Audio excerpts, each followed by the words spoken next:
Right, good evening. You can applaud now. This is the bit where you very good, very good. Okay, go on. That almost started off really messily. Good evening. Welcome to the event, both to everybody here in the Town Hall Theatre in Galway and to people watching online as well. Good evening, hello, and welcome to Court back in the real world for 2022. It's wonderful to see real faces in a real room. I was talking to the guys earlier. I think this is the first time I've travelled to do an event in front of a room full of people since February 2020, and it's slightly intimidating, all of these faces looking at me. Having said that, we have a brilliant evening for you, both talking to our two authors tonight. I should welcome them first of all, to A.K. Blakemore, author of The Manning Tree Witches, and to Jan Carson, author of The Raptures. So maybe I start, before we start talking about the books, just about the last 2 years, and nobody wants to have a COVID conversation, but it's been incredibly strange for everybody and for writers as well, both in terms of what they've done, what they haven't been able to do. What has it been like for both of you? So The Manning Tree Witches came out at the very tail end of the last lockdown in England. And in some ways I felt quite lucky, because by the time it did come out, all the bookshops and all the festivals had pretty much figured out the infrastructure for doing things online. So, you know, I've met some authors in the intervening period whose books came out at the very beginning of COVID and who felt like there was so much else going on, their books essentially just got lost. And you know, while obviously there are vastly bigger and sadder things going on in the world than books getting lost, you only get one chance to release a debut. So it does matter to you. So I felt very fortunate in that regard, but I didn't get a launch where I kind of got to get incredibly wrecked on Granta's Dollar or anything like that. I did do quite a lot of kind of early online events that had very like Handforth Parish Council energy, which is nice in many ways. For those people who didn't see that, explain that to us, because I've seen Explaining Handforth Parish Council. That's what I'm doing now. It was a viral video of a council meeting of the local councillors of Handforth Parish, which I think turned out to be somewhere near Crewe in England. And it was just kind of a lot of Tories shouting at each other, but while trying to maintain a veneer of civility. And it ends with the line, "You have no authority here, Jackie Weaver." Yeah. And now Jackie Weaver has a book deal, so we can laugh. That's all it takes, apparently. Yeah. So no, but it's well, we were talking about it earlier. I feel genuinely enormously privileged to have been able to do all the things I've been able to do with the Manning Tree Witches. It's been a really, really wonderful experience. And in many ways, the best year of my life, which I feel like a bit of a dickhead saying, considering, but it was. Yeah, but it is what it is. It is what it is. Jan, what's it been like since March of 2020? So yeah, a kind of mixed bag, right? First of all, can I say, you said it's lovely to see everyone's faces. I can't actually see anyone's faces, so that's the hyperbole that comes off stage here. Yeah, I did a mad thing in that I actually released 9 books during lockdown. I counted it up the other day. So I had 3 different English language books that came out in the last 2 years, and then 6 translations of the Firestarters. So my life was just online event after online event after online event, which was in some ways really wonderful, because I was able to go to places that I probably couldn't have physically gone to, like New Zealand and China and Australia, and it really opened up opportunities there. But just the loneliness of doing that and then putting the wee laptop screen down and going, there's nobody here to celebrate with, was really weird. And ironically, I find it harder in the good things, the celebration moments, than I did in the sad moments of lockdown. I did have my dad passed away about 9 months ago in the middle of it. So the second half of lockdown has been really hard because of that. But there was so much incredible support and community that rallied around me at that point that I honestly, in a weird way, didn't feel as lonely as I did when a book came out or you won a prize or were shortlisted for something and there was no one to go to the pub with. So I don't know what that says about me, but it's weird you say it, because I cried on my launch day. I don't know. I kind of felt like without like a launch or something, I would wake up and there would be angels singing around bed, Yeah. which obviously doesn't happen when your novel's Oh, released. it usually does. Yeah, That's what okay, usually okay. happens, Well, there you yeah, go. yeah. Without COVID, yeah, and it was just sort of like, oh, well, this is a day like any other. I'll sit at my kitchen table. Normally the things flying around your head are the morning after when you've had the celebration with other people the night Exactly. before. And then I've got all this to look forward to. I'll be a debut author twice, in the sense of being drunk. Well, that's as good a sense as any. Let me talk about the books to begin with. I'm going to talk maybe a little bit about them individually and then about the places in which they meet in the centre, because it was only just putting together my thoughts for this that I realised that despite the fact that they're two books set in two very different places, set in two completely different centuries, that there are quite a lot of things to talk about where they cross over. Jan, I'm going to ask you about The Raptures, first of all. I loved Marion Keyes's review in which she said that the book was impossible to categorize. And with her on that, she's entirely correct in that. However, give it a go, maybe for those people who have yet to read the book. Explain to us The Raptures and what it's about. Okay, I'll try and do an elevator pitch really quickly. It's 1993. It's set in a small fictional rural village outside Ballymena, Kells. I can say that because I'm south of the border and I'll not get in trouble.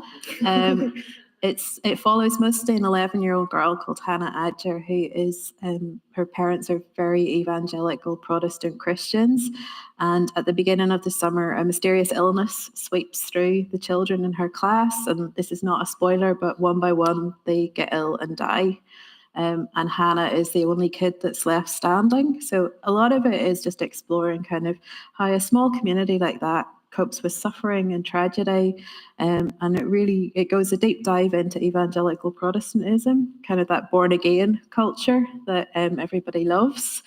And I, at this point, have to stop and say, as my publisher keeps saying, please, please tell them it's also funny. Because when you go evangelical Protestant Christians and 11 children die, it's not a natural kind of laugh out loud book, but it is reasonably funny as well. It is. In terms of the subject matter of this and maybe the location as well, this is probably closer to home for you than anything that you've written up until this point. Why leave it to this point to write this particular type of story? That's a really good question, Rick. This is the book that I've always wanted to write. It's my 7th book, and it's the book that when I first started writing 15 years ago, I thought eventually I will get to this point. And I actually did try to write a version of it about 8 years ago, and it just came out as a kind of bitter rant against that very tight conservative religious kind of community that I personally grew up in. And have been, most of my 42 years on this planet trying to unpick and make sense of. So I wanted to write a book about that world because I don't think it's been explored enough in contemporary literature in Ireland. The Catholic Church has really, really been explored and critiqued and really held to account over the last 15 years or so, but the evangelical Protestantism, not so much. And yet this is the culture that has given us such blessings as Ian Paisley and the DUP. And so I feel like it's due a bit of more analysis. And yet I didn't want to write something that was just a rant or bitter, because there are parts of my childhood that I really, really loved and that were worth celebrating. So it took me a long time, not just to grow up as a writer, but to grow up as a person, I think, to be able to write something that's nuanced, that celebrates what needs to be celebrated and also critiques stuff that really, really needs to be held to account in that community. So I really hope that this book starts conversations and not kind of a big shouting match as we like to do in the north. And so far it does seem to have really opened up a space for dialogue around that. I haven't had the conversation as to whether I should call you AK or call you Amy. It's too late now. It's too late now. AK. AK is good. Tell me why the Manning tree, which is the trials that you use as the jumping off point here. Why start with those ones particularly? So my dad lives in Manningtree, and I guess my interest in my novel follows kind of the early career, I suppose, of the England's Witchfinder General, Matthew Hopkins, And his career began in a small town in Essex. Well, officially, it's the smallest town, I believe, to this day in England that still qualifies as a town. It's about an hour and a half out of London, on the Essex-Norfolk border. And so, I'm down there several times a year. I go down there for Christmas. It's very, very small, very, very liminal feeling, very, very kind of cursed in the way many English commuter towns are. And the only thing that it's mentioned in the Doomsday Book. It's a very old town, but a very sleepy one. You get the sense that the only thing of particular significance historically that has happened there is the Peasants' Revolt, and then Matthew Hopkins, the Witchfinder General, to the extent where he is on the little sign as you go into the town, "Welcome to Manningtree, here's a woodcut of the Witchfinder General." And I found that very interesting.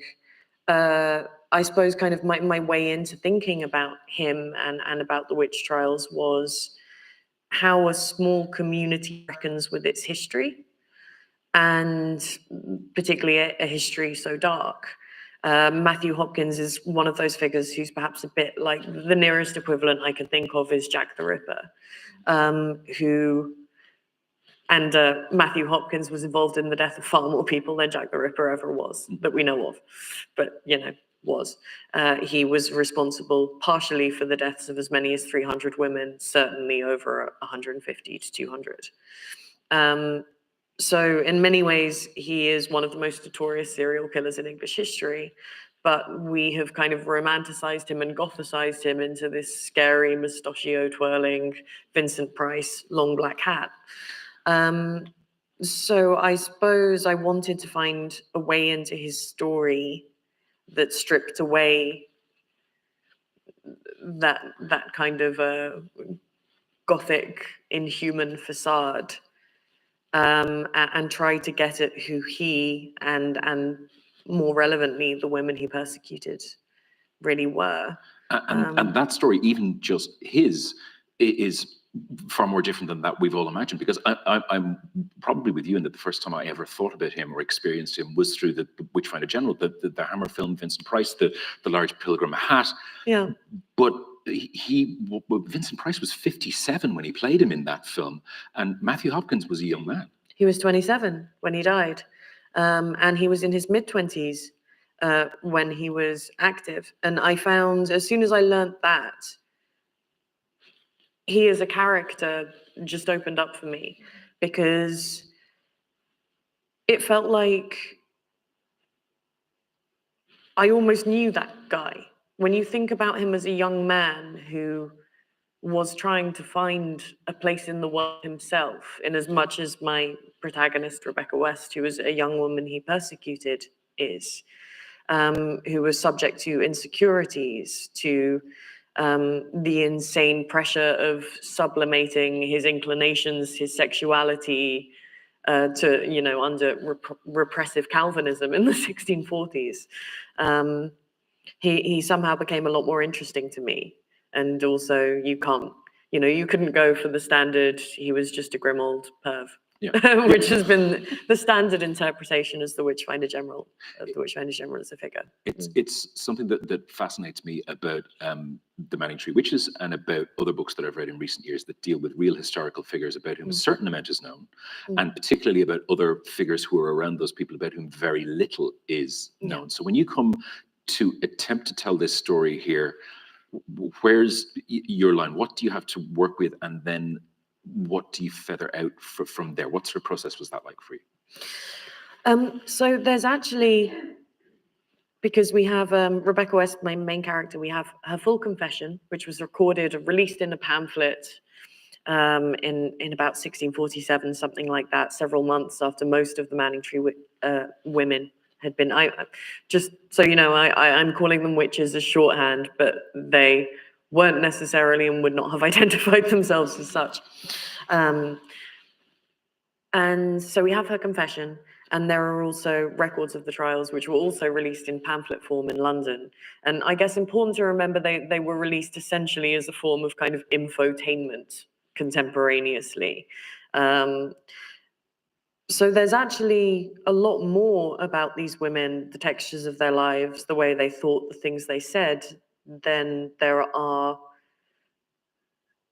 about women of their class at this time, and just anywhere else, basically. And it's another thing I was fascinated about, that the only kind of place that an archive exists around working class, economically disenfranchised women historically tends to be when something awful has happened to them, which is obviously a very sad and tragic thing, but also a really fascinating thing for a writer who wants to write about working class women. Who, you know, there's kind of a massive gap there, I felt, in historical fiction. Stories about women who are not noble or the servants of nobility. So it felt like a massive missed opportunity there. I was astonished that so many people have written about the Witchfinder General, but no one had thought to kind of cross the aisle, I suppose. Yeah. And it was wonderful. Like the material from the trial, the testimony of these people, they're like these miniature Angela Carter short stories.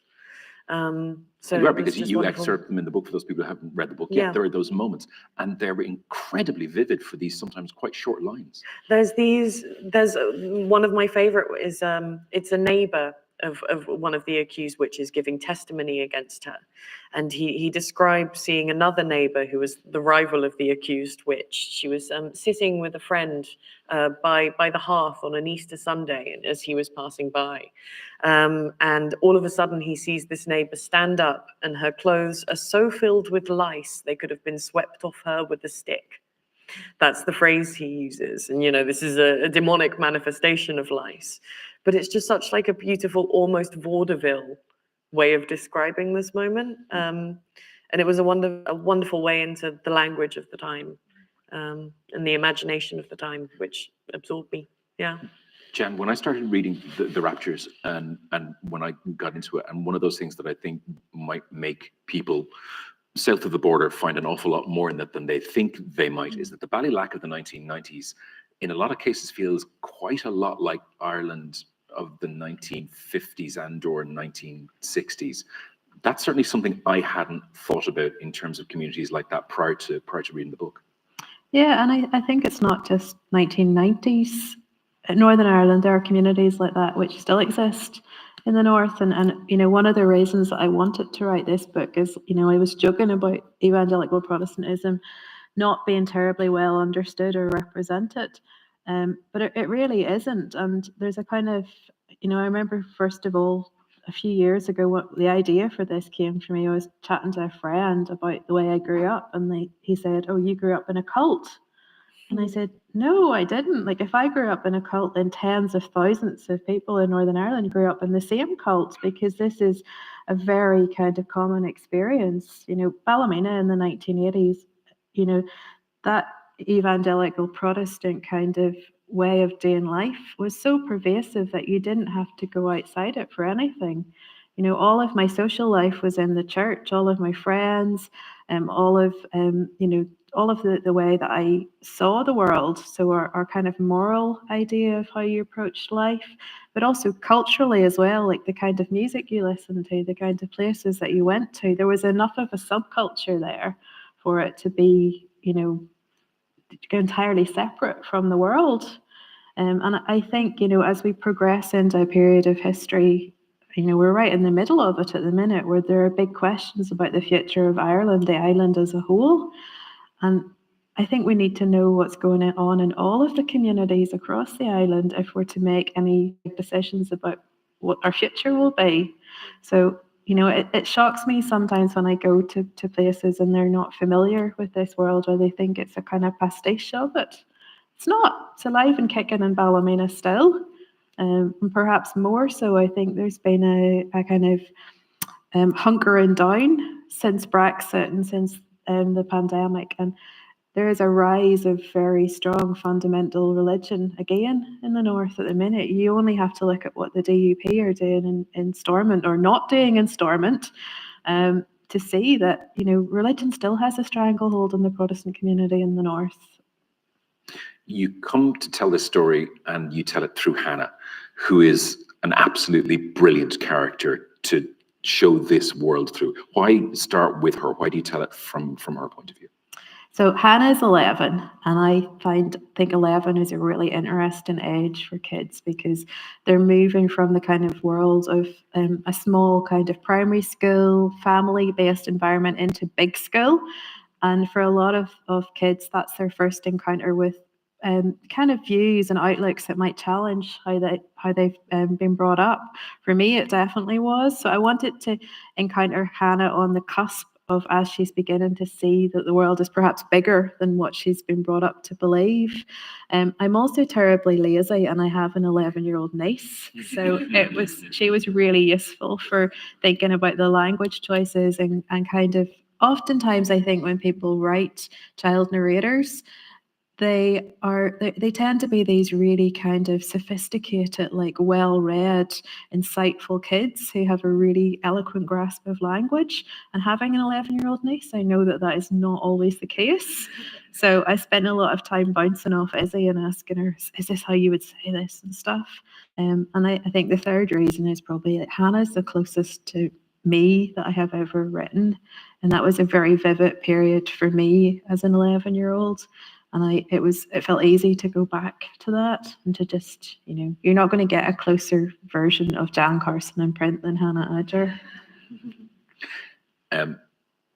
AK, in the book, there's a section that begins in a winter, and you say, eventually, you just want to prise a nail out of a crucifix and turn it upside down, just to have something a little different to look at. And you talk about how, idle hands being the devil's work. It's kind of strange. I read the paragraph that occurs before that and thought that it could easily be the same thing for everything people have been going through over the last couple of years as well, and people being hunkered down. That's kind of a crucial starting point for what goes on here, isn't it? Yeah, I think one of the things I became very fascinated by in researching more about witch trials and witch crazes, not just in England but elsewhere, was the rate of confession among accused witches.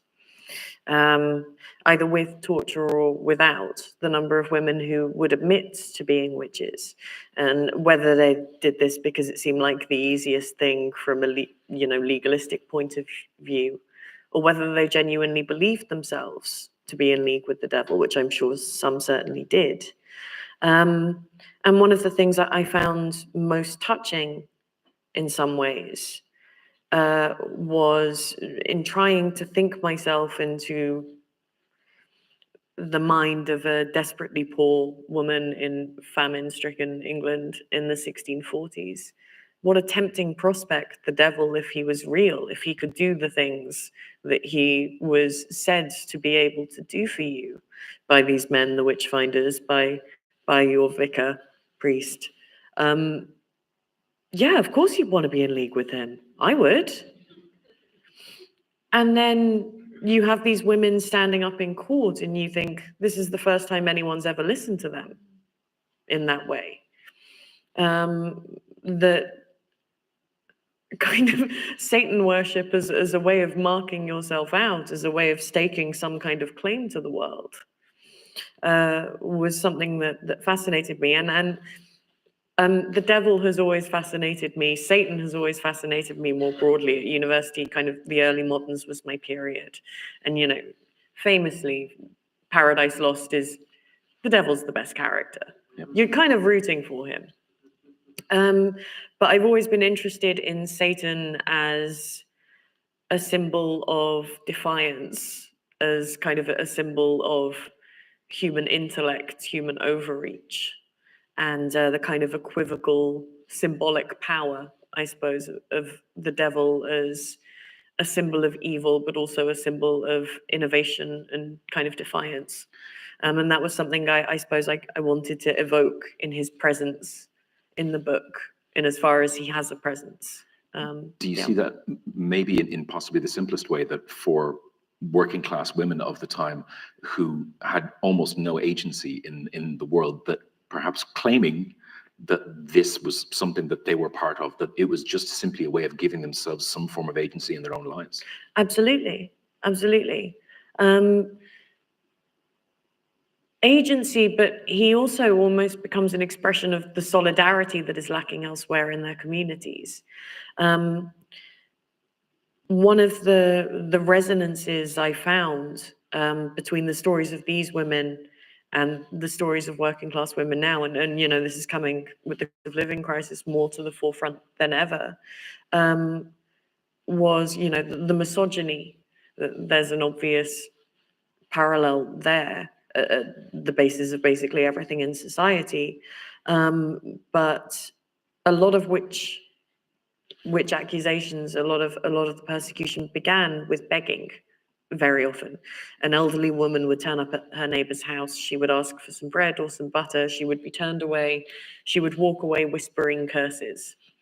And then later there would be some sort of tragedy in the household and her curses would become very literal. And what you're kind of seeing, I think, at this time in the 1640s is a dissolving of solidarity in communities, which put me in mind of kind of the demonization of benefit claimants in the tabloid press, certainly in England now. The valorization of individualism and individual virtue. And in the way these women speak about the devil in the records of their trials, you get the sense that he almost represents something opposite. And in these women's relationships with each other, two of my characters, Anne West and Old Mother Clark, there's a very real and touching part in Anne West's trial when she is asked to explain her association with her neighbor, Mother Clark. And she describes how Mother Clark was a very, very elderly woman with one leg who lived alone. She describes how she saw Mother Clark picking up sticks in a field to make a fire. And she told her, I know ways and means by which you might live better. Those are the words she said. And if I interpreted it as just quite a lovely statement of solidarity with your elderly neighbor, of support, I'll help you. But obviously it's taken in their interrogation to be evidence that basically what Anne West was saying was, have you heard about the devil? And one of the things that was very tragic in what I was reading was the way the solidarity that existed between these women on the very edge of their community was subverted into something nefarious, into something devilish. Yeah. It's a perfectly logical idea, but in terms of fiction, it's the sort of thing that's only starting to become unpicked in recent years. And there's a number of books that are doing what the Manning Tree Witches does, which talk about women who are being persecuted for one reason or another, and that branding them as witches, putting them into that space, was a way of othering them, particularly for religious communities, let me get my words right, and a way of persecuting them as well. In terms of writing fiction about that and unpicking that idea as to why women were branded as witches, why do you think that's happening quite a lot in recent years? A lot of witch trial novels leave me extremely cold. And part of writing The Manning Tree Witches, not necessarily when I set out in doing it, but certainly in editing it, was wanting to avoid the things that left me cold for other people's witch trial novels. And I think the problem with some witch trial novels I have read is I think the appeal can be the simplicity of the narrative, from a kind of point of view of portraying misogyny, very obvious historical instances of misogyny, but in a way where the answers are easy. Like literally the bad guy is wearing a big black hat.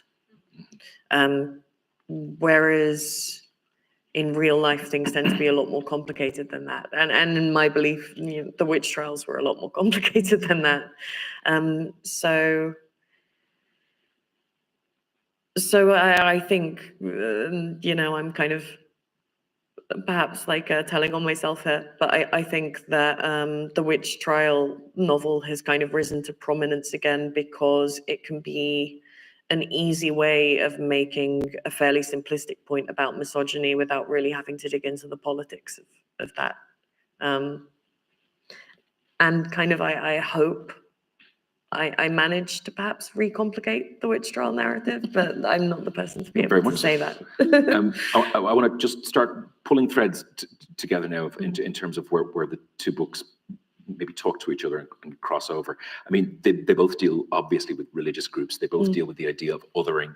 They both kind of deal with the idea of end times in one form or another, in that you have groups in both of them in completely different centuries who still believe that the end times are imminent and that they are about to become a thing.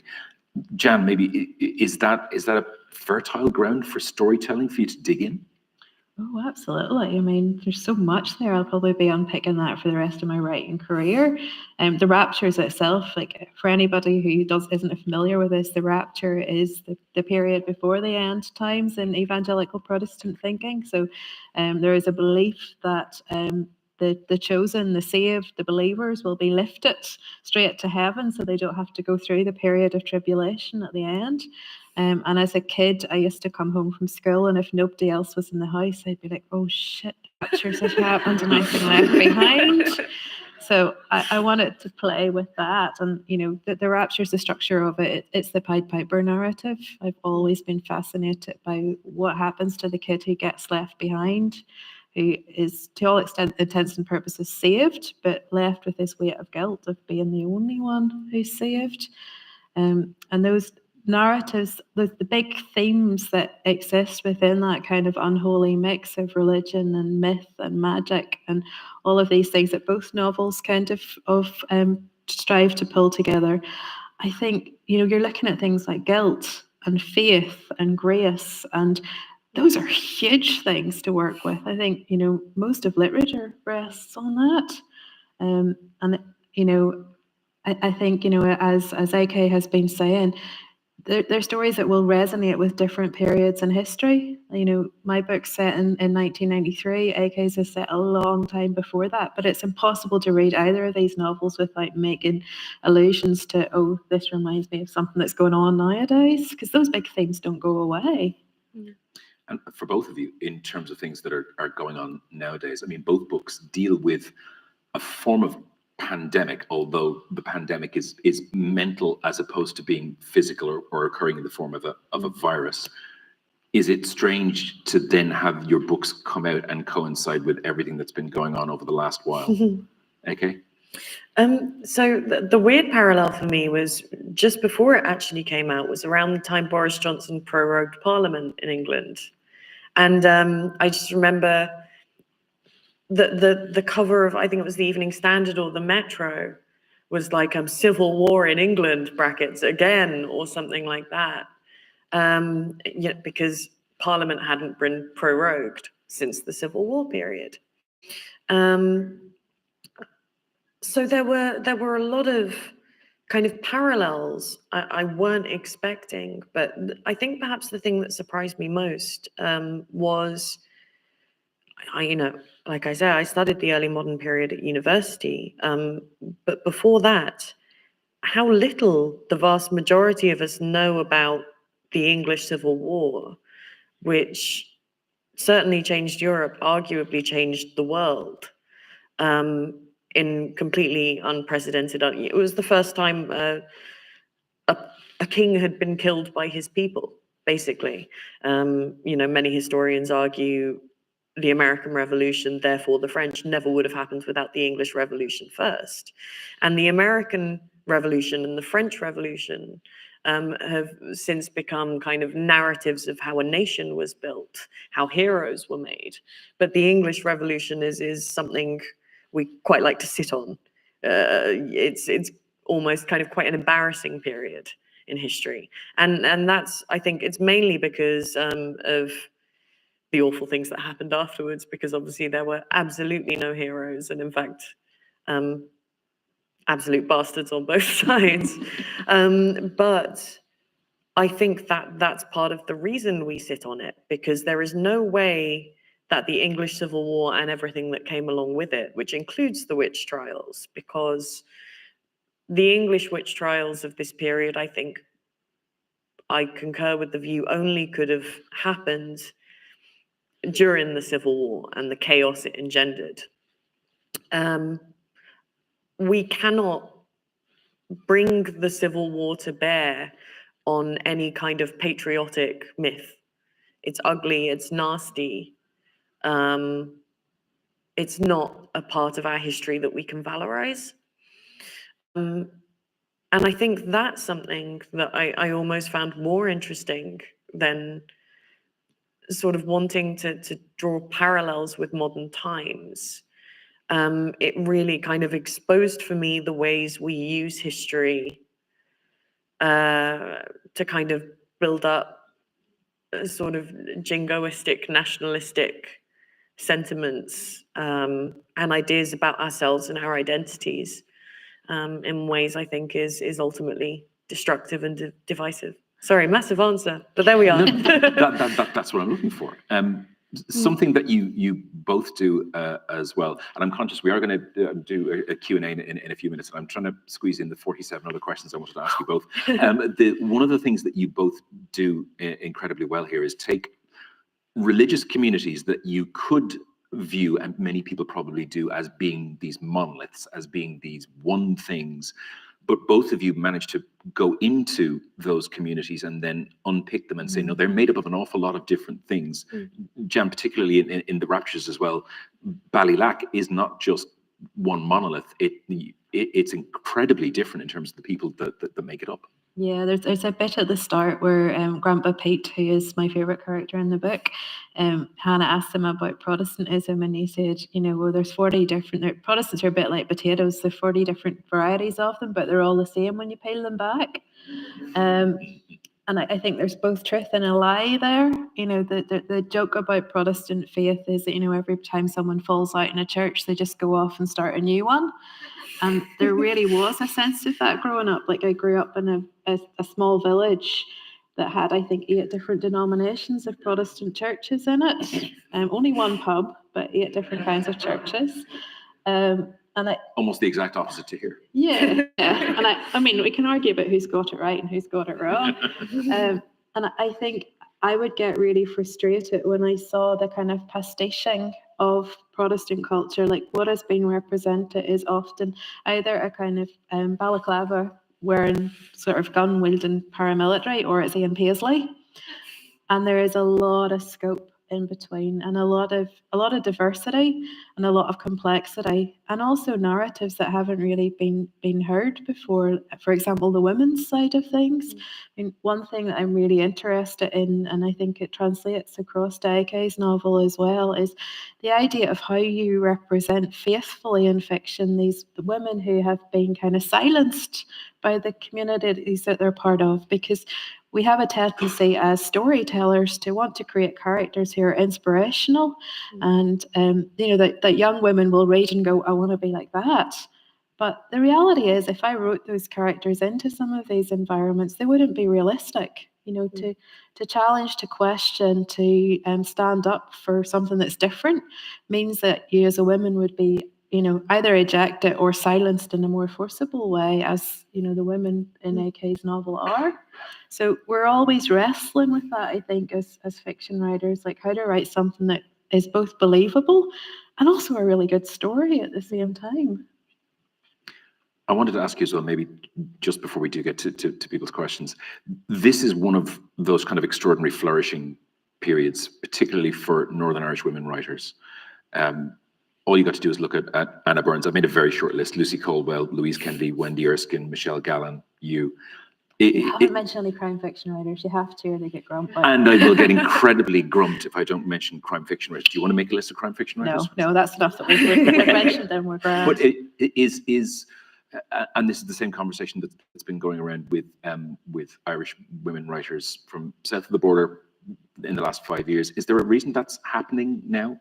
I'll give you my 3-point sermon very quickly.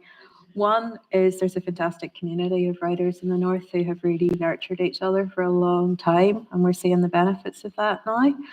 Second reason is I think momentum drives momentum. And when you see, the likes of Anna Burns winning the Booker, it pushes us all on. And there's a verse in the Bible that I actually really love about iron sharpening iron. And that, when two things bang up against each other, you get sparks. And the fact that Wendy's writing bloody brilliant stories makes me want to write bloody brilliant stories too. And the third reason is not so positive, but I think something positive for us came out of Brexit and all the questions around the border, and that was it shone a light and gave us a lot of platforms to write and to have our work kind of released into a kind of wider audience. The work was always good, but we weren't always getting asked to write pieces in The Guardian or go on the BBC to talk about it. And you're seeing the same thing in Ukraine at the minute. Ukraine's always had an incredibly vibrant writing community, but suddenly their writers are being asked to write pieces in the New Yorker or in the Financial Times. And it seems like there's more writing coming out of there. Does that make sense? Yeah, Yeah. 100%. I can do a lecture on it, but that's the version. We have time. Maybe just before I finish, for both of you, both books have turned up in prize lists. Even both of them have just been nominated for other prizes this week. We're going to split the prize money if one of us gets it. That was going Yours to be is my next much question. bigger than mine. Is that important in any way? Does that matter to either of you? Okay. No, prizes are an incredibly arbitrary thing. So it's like, if you don't get it, you just have to go like, oh, okay. And if you do, you just also need to, oh, okay. But you kind of start to sound like a bit of a dickhead if you're saying that after you're winning them. So like, obviously, enormous privilege doesn't really matter too much. I just would kind of quite like to carry on writing the meest books I can me. So that's vastly more important. Yeah. But, obviously it's nice. I have financial security of a sort for the first time in my life, and I'm not going to complain about it. Jan? Echo everything that AK said, and also if I ever win a prize, I'd buy myself a new pair of trainers. So, yeah. Is that one per prize? You one per prize, so Okay. that would be, I think, 1.5 pairs of trainers at least. And what's next for both of you? What are you working on, or are you happy to talk about that? I'm taking a wee break at the minute from proper writing, just to do lots of PR with this. But my books are having a wee life of their own. So we have optioned the rights of this. The Firestarters is in development as a TV series, and I last week witnessed a very weird. I hate musicals, but somebody's making a musical of The Last Resort. So they're well aware that I hate musicals. Is it one of those ones where they sing all the way through, like even the No, words? I call that a musical. They're the worst. And I did go to the rehearsal and I said, yeah, I really liked it a bit, apart from the bits where people sing. So it's lovely letting your work go out and have these wee things. Where is that happening, and how can I see it? In my nightmares at the minute. It's happening. The Lyric is working on it at the minute. Kathy Cluxton, who also presents Gardener's Question Time, very strange combo, writes musicals and knows about plants. So she's writing it, and she's doing a really good job on it, but she'll have to do a really amazing job to make me like musicals. Yeah, I'm working on my second novel. Well, I finished it incredibly rough. Sorry, Bella. First draft. She's my editor. She's not here, just in general. Sorry, Bella. Incredibly rough first draft like last week, and that will be coming out via Granta in 2024. Okay. Huh. It's question time. Can we get some lights? Because Jan. Oh, don't say that. Jan, I'll have like a Pavlovian reaction. Definitely not that kind of question. Jan was absolutely right in terms of you can't really see much in here, so you know if you're wearing glasses. Oh, hello, people. You're much better looking than we thought. You sound hideous. You're joking. Who wants to have a first go? And it's always, you're going to break the ice for everybody else. You're going to be doing us a favor. Who wants to have first question? Can I see anybody? Show of hands. Oh, there we go. Thank you, sir. Go use that microphone. How you doing? A question to Jan. I'm very fascinated with the idea of religion on the island, and you talked about the diversity within Protestantism. and I would be from both sides. So I've kind of Roman Catholic on one side, and I've got Baptists and Presbyterians on the other side.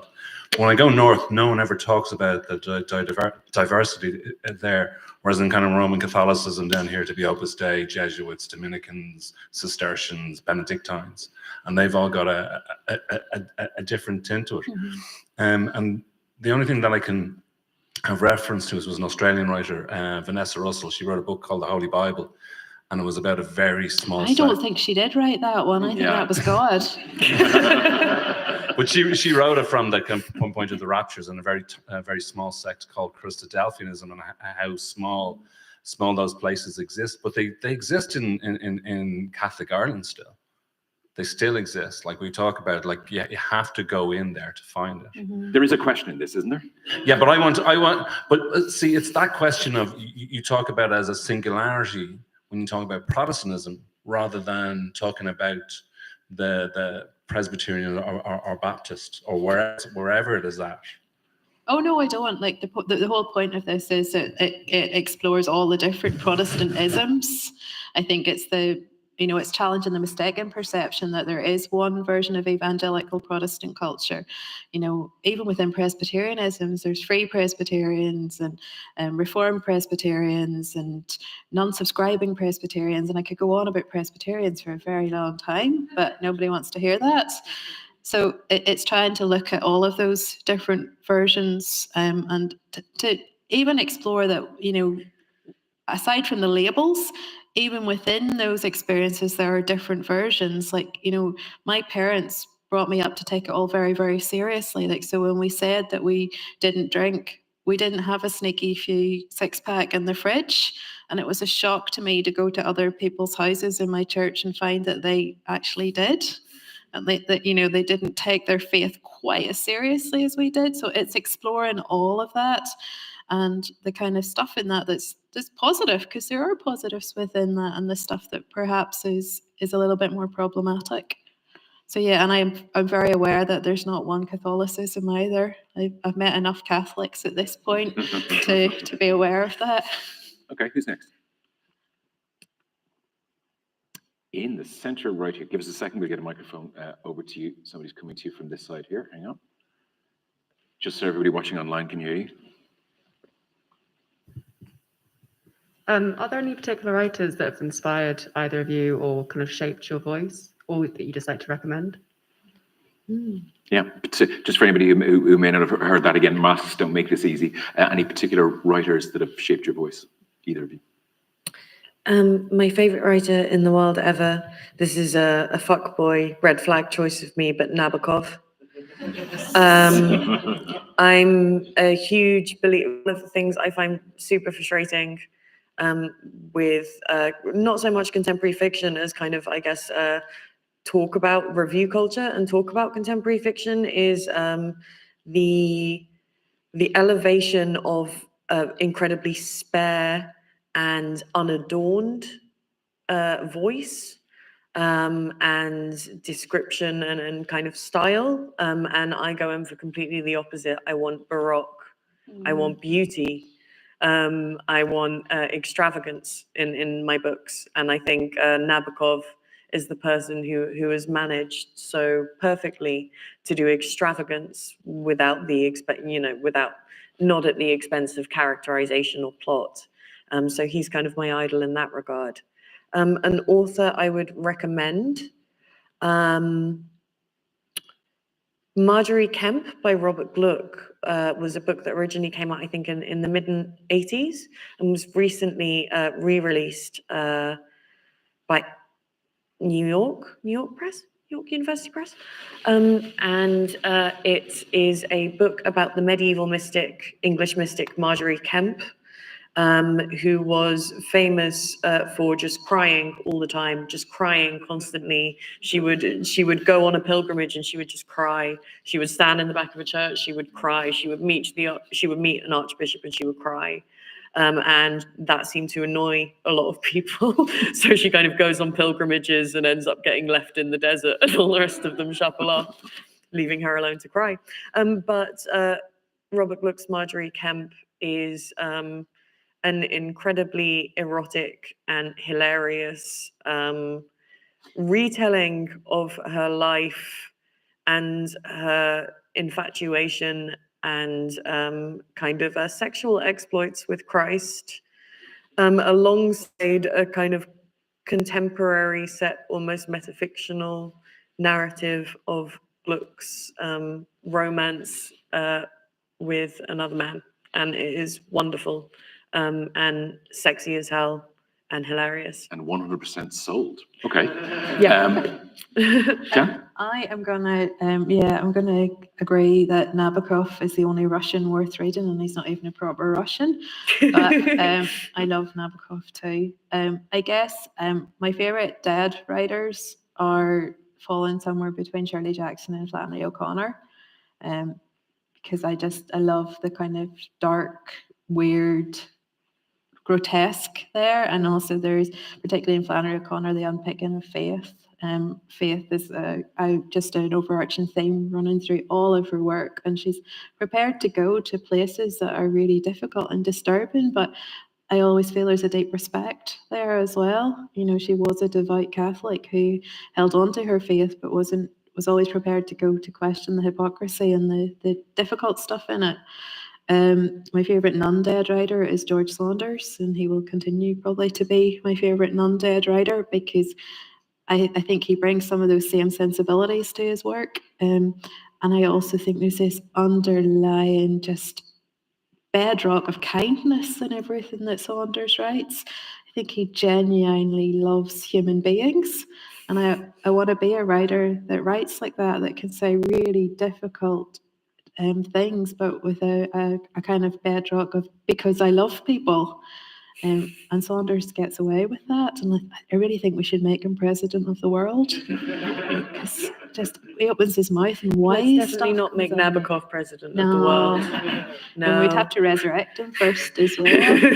And I just say one quick shout out for a book that really influenced the Raptures and I thought was brilliant was Rebecca Stott's In the Days of Rain. I don't know, has anyone read it? It won the Costa Non-Fiction Prize the year it came out, and it's about her experience growing up in exclusive Brethren community.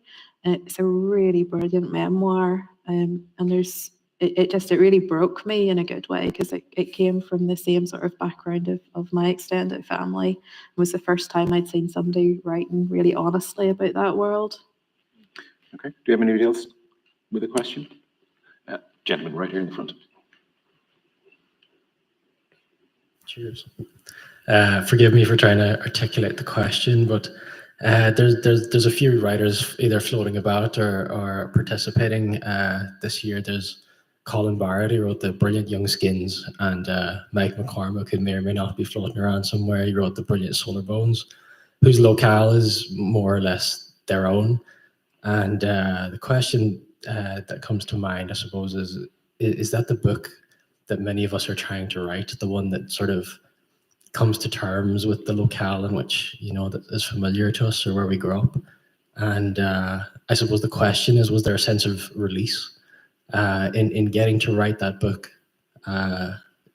of your own locale, and did it free you up to write other material? I would probably find that so. Well, my dad lives in Manningtree. I am very much a Londoner and grew up in Southeast London. At the very end of the book, we just about shift to almost exactly where I grew up on purpose. So perhaps I kind of needed to do that, or I don't know. But I would love to, really, really want to, and don't feel ready to write a London book yet. So perhaps from me, it's a yes. But it's going to take me a bit more time. Okay. I'll say both yes and no. Like, I feel, you know, I very much felt this is a book I needed to write, and I do feel a sense of freedom that it's out there. But I realised as soon as it was out there that it was the beginning of a journey with this subject, because this book has landed in a really kind of explosive place in Northern Ireland. It's begun lots of conversations for me. So, you know, the amount of people who've read this and come up to me who were hurt or burned or even and sometimes abused by the church in the north, and they want to talk and they want to process, and I want to be a good steward of that and not, it's for me, this isn't just a book, it's a conversation. So it has also brought a lot of responsibility my way as well, and I want to be careful with that. So both a relief and also an extra burden, I guess. And I guarantee somebody's going to come up after tonight and say, I grew up in the church in the north and bleh. And I'm ready for it. Come and have a chat with me. We'll take one more if we have one final question, if anybody has one. That's okay, because I have one. Wait, we almost lost you. You're immediately over to my right-hand side. You're slightly in the dark. Go for it. It's a very short question anyway. I'm just for Jan. I'm aware that you've written short chapters or stories to go along with all of the children in the book. Do you plan to release that? I'd love to learn more about them. I loved all the kids in the book, Hannah especially, but I loved all of the kids, and I'd love to hear their stories more, I think, than just where they're represented in the book. Yeah, hopefully someone from Penguin Ireland is listening to this. And will go, yes, we will. I wrote a short story about each of the kids in the novel before I wrote the novel, so there's 13 of those. And Bianni's is coming out soon in the journal, so it's Found a Wee Home. I'm not too sure is the honest answer. What I have done is the film company that have bought this, they're getting all of those, which is a gift of a backstory when you're trying to develop characters. So they'll definitely go into whatever production comes out of this, but I'm not too sure. I will say, if you're working on a novel, it's a lot of work, but writing a short story about each of your characters, it made the novel writing process so much easier, because they already felt quite fully formed before I even sat down to write. Fingers crossed we'll find a wee home for them. Just before we finish, something we were talking about backstage, don't worry, it's one of the ones we're allowed to talk about out here. Your covers on the books and how much you both love the cover design, which is frequently not necessarily the case because authors don't get an enormous amount of input sometimes into their covers. Maybe if both of you just want to talk a little bit about the covers of the books. And maybe actually we've got a camera and people watching online, they can get a quick look at it. You can do a kind of Yeah. telesales. Yeah. Beautiful book here. Yeah. I was sort of saying that I wasn't really exactly able to say what I did want, but I very much said what I didn't want in terms of historical fiction covers, which can tend to like have a certain look, which is like an expensive box of herbal tea. Or with a woman in silhouette going like, shh. So that was just like right off the table from the outset. And I don't know, I think it's an interesting one because, as you were saying, you pour so many years into something that it can almost feel quite difficult to believe that for someone just encountering that thing, that object you have poured so many years of your life into in a commercial context, whether or not they choose to pay it any more attention will come down to the picture on the front of it. In some ways quite a nice thing because it takes the pressure off you a little bit, but in other ways quite a frustrating thing. So the paperback, it was Manchu, which was Waterstone's Book of the Month fiction in like November last year. So they also got a little say. I think they wanted the stars on the front to be sparkly. That was mainly what Waterstones wanted. They're very simple desires, Waterstones. Can you make it sparkly? And yeah, I'm just it's a very satisfying object. Like personally, I'm like a wait for the paperback bitch. I hate hardbacks. I never buy them. It could, you could write my perfect novel and I'll be like, I'll wait for the paperback. So I loved my hardback as well, but there's a special satisfaction to finally having a paperback that I really like in hand. Yeah. Jan?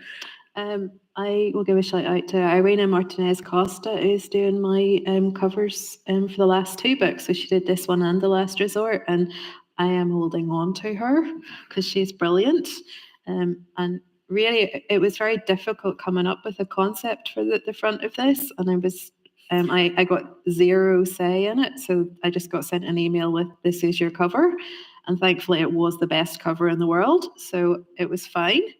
I think one of the things I've been really grateful about this cover is I've had a lot of people who picked the book up not knowing anything about me or the story, just because they liked the cover. And that really detracted from the blurb on the back, which was a really hard sell. You know, it's hard to get somebody to pick up a book about evangelical Protestantism and 11 dead children in the middle of a pandemic. So you need a really good cover on the front of it. So distraction technique.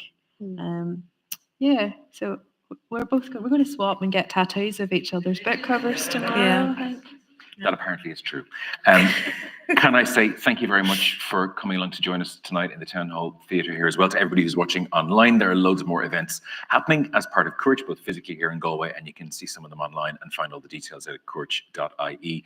But for now, please put your hands together for A.K. Blakemore and for Jan Carson.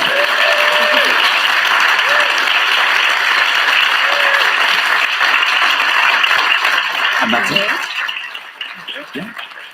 We score ourselves off. Yeah, we're done.